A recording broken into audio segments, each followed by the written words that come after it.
yaitu uji karbohidrat sederhana pada bahan-bahan makanan. Untuk alat dan bahannya sendiri sangat mudah didapatkan ya teman-teman. Untuk alatnya ada, ini saya mengambil tempat roti bekas yang sudah tidak terpakai, ini barangnya. Kemudian ada selotip berwarna hitam.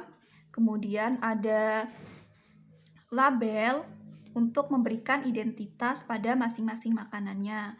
Dan bahannya sendiri itu sangat mudah kita dapatkan ya teman-teman. Ada biskuit, ada tepung terigu, ada gula pasir, margarin, nasi, dan pisang. Nah, di sini untuk uji karbohidrat sederhana, kita cukup dengan meneteskan iodin ataupun ini betadin sebanyak 2-3 tetes. Ayo kita coba ya teman-teman.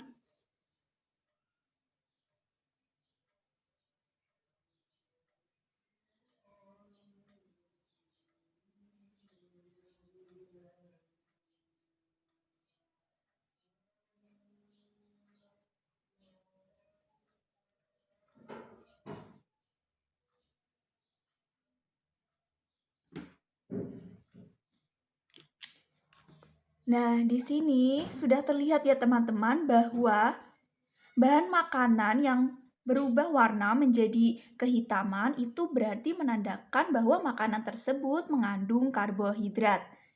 Nah, kita lihat dari biskuit nih teman-teman. Biskuit berwarna kehitaman, berarti mengandung karbohidrat. Kemudian selanjutnya ada tepung terigu. Bisa dilihat ya teman-teman, berwarna kehitaman, berarti tepung terigu mengandung karbohidrat. Selanjutnya adalah gula pasir.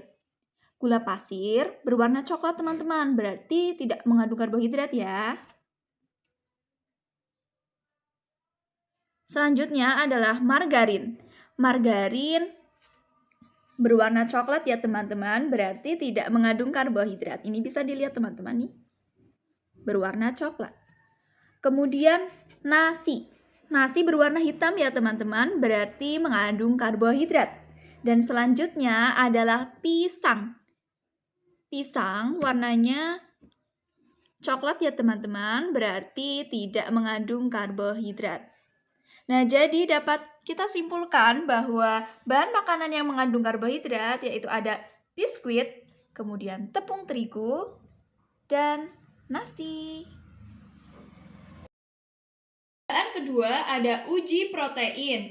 Untuk alat dan bahannya sendiri dimulai dari alat, ada sendok, kemudian korek api, piring kecil sebagai alas lilin dan lilin, kemudian ada kertas sebagai label untuk memberikan nama pada masing-masing bahan makanan.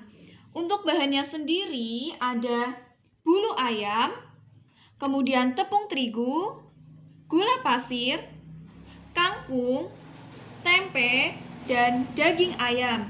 Nah, pada uji protein ini kita menggunakan bulu ayam sebagai patokan ataupun sebagai kontrol dalam menguji bahan makanan, apakah bahan makanan itu mengandung protein atau tidak. Jadi dilihat dari aromanya ya teman-teman. Kita akan mencium bahan-bahan makanan apakah sama seperti bau dari bulu ayam yang dibakar. Jika tidak, berarti tidak mengandung protein ya teman-teman. Kita mulai dengan membakar bulu ayam.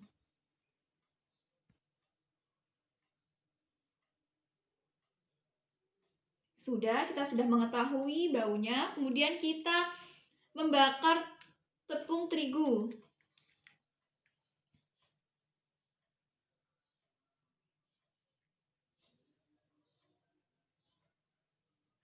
Kemudian cium ya teman-teman. Baunya tidak seperti bulu ayam. Selanjutnya ada gula pasir.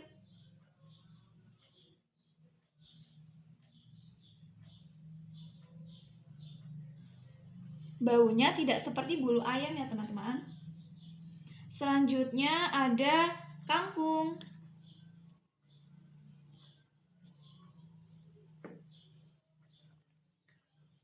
Kita bakar ya teman-teman.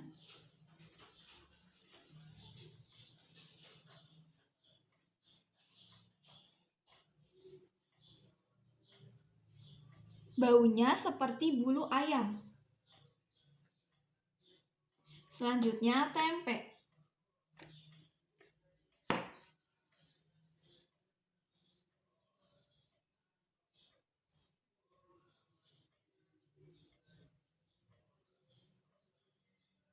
Baunya seperti bulu ayam ya teman-teman. Selanjutnya ada daging.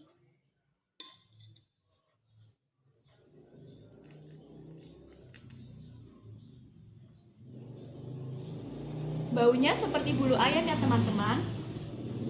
Nah, dapat disimpulkan teman-teman nih bahwa bahan makanan yang berbau seperti bulu ayam ketika dibakar berarti mengandung protein. Nah, apa saja tadi bahan makanan yang mengandung protein? Ada kangkung, kemudian tempe, dan daging. Sedangkan tepung terigu dan gula pasir tidak mengandung protein karena ketika dibakar tidak berbau seperti bulu ayam. Ini adalah percobaan 3 yaitu uji lemak, di mana alat dan bahannya ada untuk alat gunting, sendok, kertas buram, piring kecil, gelas plastik, kertas, kemudian ada tempat bekas roti coklat. Nah, untuk uji lemak ini kita akan menaruh bahan-bahan makanan ini ke dalam kertas buram.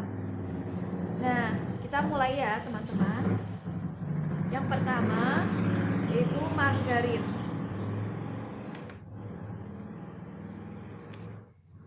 Nah, ini ditaruh di sini ya teman-teman.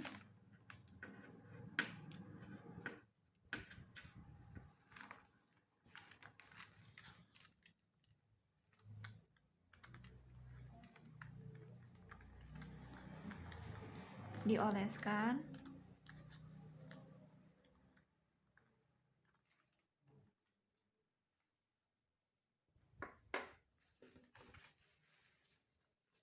Selanjutnya ada kuning telur. Sedikit saja. Kita taruh.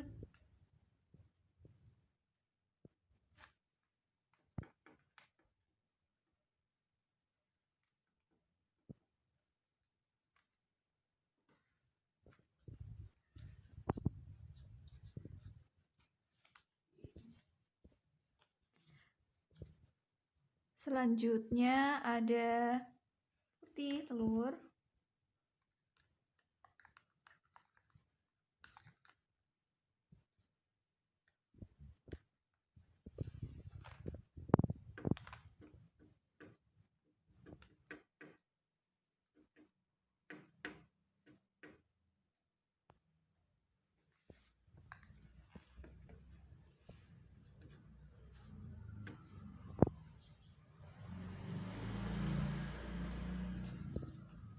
Kemudian larutan gula.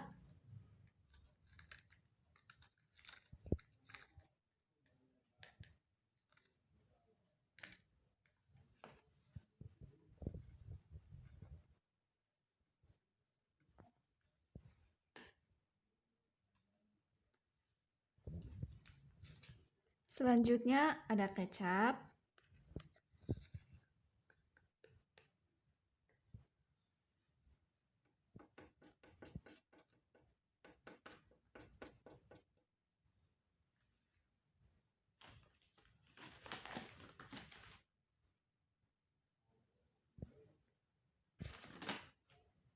Selanjutnya minyak.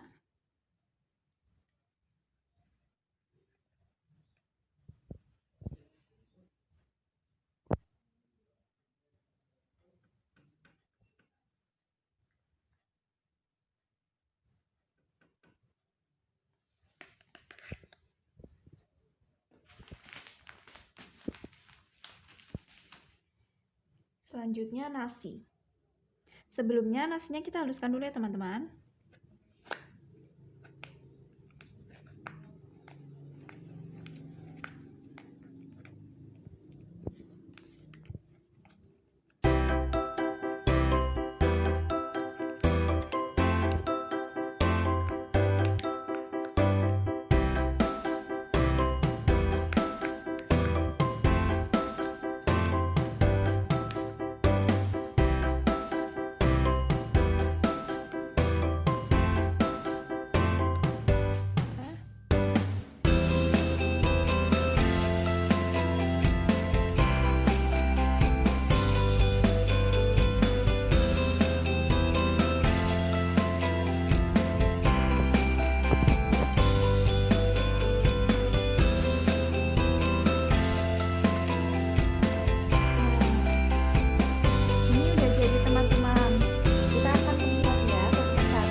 Jadi sebelumnya untuk kita mengetahui adanya lemak pada suatu bahan, yaitu pada kertas buram akan terjadi perubahan warna begini, jadi transparan begini ya teman-teman. Jadi pada kertas buram itu akan mengalami perubahan yaitu transparan, jadinya tuh kertas buramnya transparan.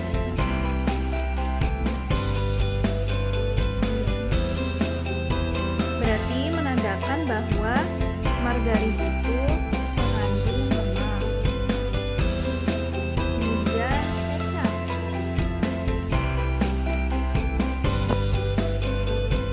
Kecap tidak mengandung lemak ya teman-teman, karena kertas buram ini tidak transparan.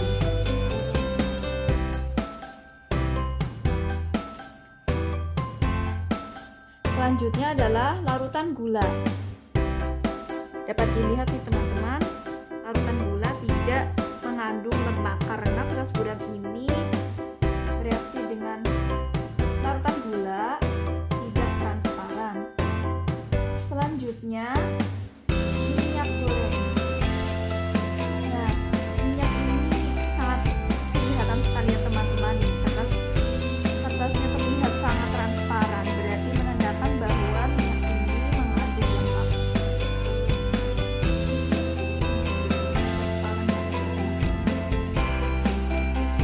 Kemudian kita lanjut ke putih telur. Putih telur kita akan lihat ya teman-teman. Wah, ini terlihat transparan, namun hanya sedikit, berarti ini mengandung lemak ya teman-teman. Kemudian ada kuning telur. Wah, di kuning telur juga kertasnya terlihat transparan ya teman-teman, berarti mengandung lemak. Selanjutnya yang terakhir adalah nasi. Nasi tidak transparan ya teman-teman, ini kertasnya. Jadinya nasi ini tidak mengandung lemak. Nah, jadi kita dapat menyimpulkan bahwa bahan makanan yang mengandung lemak ada apa saja? Yang pertama, ada margarin, yang kedua ada putih telur, kemudian ada kuning telur, dan yang terakhir adalah minyak goreng. Jadi nasi, kemudian kecap dan larutan gula itu tidak mengandung lemak. Karena apa? Karena ketika direaksikan dengan kertas buram ini, kertas buramnya tidak tomat dan beri sedikit air. Lalu kita jus di blender sampai halus. Jangan lupa saring tomat agar dapat sari buahnya. Lalu peras jeruk nipis. Kemudian kita siapkan bahan dan alat, tambahkan sendok dan betadine. Pisahkan air putih, jeruk nipis, dan tomat. Jangan lupa siapkan betadine ya. Lalu kita teteskan 10 tetes betadine pada larutan sari buah tomat. Setelah itu kita beralih ke larutan jeruk nipis, kita kasih 10 tetes betadine. Lalu larutan terakhir yaitu air putih, kita kasih 10 tetes betadine juga. Setelah itu, kita aduk masing-masing larutan yang sudah ditetesi betadine.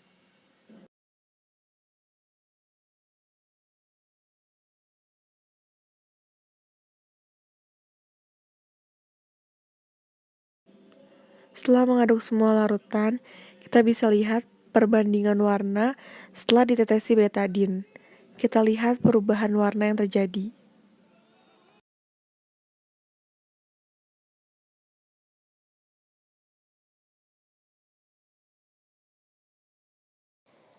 Nah, sekarang kita uji hanya larutan tomat dan larutan jeruk nipis.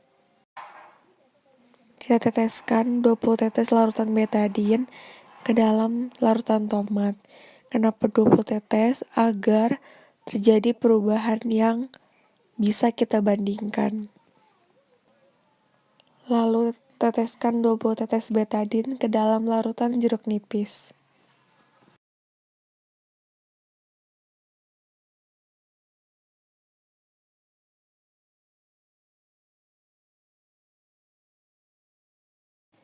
Sesudah itu, kita aduk kembali kedua larutan.